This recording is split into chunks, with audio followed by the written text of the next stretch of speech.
ITR भरल्यावर कागदपत्रांचं काय करायचं हा खूप कॉमन प्रश्न आहे. चला याबद्दलच बोलूया.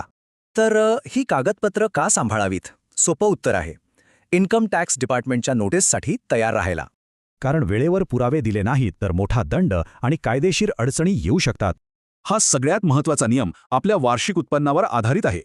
पण हे 3 आणि 7 वर्षांचं गणित आलं कुठून? या आकड्यांमागे एक ठोस कारण आहे. सोपं आहे. डिपार्टमेंटला चौकशीसाठी जेवढा वेळ मिळतो तेवढाच वेळ आपल्याला कागदपत्र सांभाळायची आहेत. इथे बघा, स्क्रुटिनी नोटीस ITR भरल्यापासून 1 वर्षाच्या आत येऊ शकते. तर रिअसेसमेंट नोटीससाठी ही मुदत 3 वर्षांपर्यंत किंवा काही केसेसमध्ये 7 वर्षांपर्यंतही असू शकते. बरं, मग नक्की कोणती कागदपत्र जपायची हे प्रत्येकाच्या उत्पन्नानुसार बदलतं. पगारदार व्यक्तींसाठी सगळ्यात महत्त्वाचा कागद म्हणजे फॉर्म 16. त्यासोबतच बँक स्टेटमेंट्स आणि क्रेडिट कार्डची बिलं सांभाळून ठेवणंही गरजेचं आहे.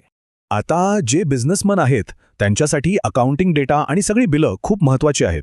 म्हणजे प्रत्येक खर्चाचं वाउचर, बँक स्टेटमेंट आणि गुंतवणुकीचे पुरावे सांभाळावे लागतात. इतकी सगळी कागदपत्र सांभाळायची कशी? गोंधळ उडतो नाही का? पण एक सोपी पद्धत आहे. एकदम सोपं आहे. ITR भरला की लगेच त्या वर्षासाठी एक डिजिटल फोल्डर बनवा आणि सगळी कागदपत्र स्कॅन करून PDF स्वरूपात एकाच जागी सेव्ह करा. म्हणजे आयत्या वेळी धावपळ नको. पण ही एवढी मेहनत का करायची?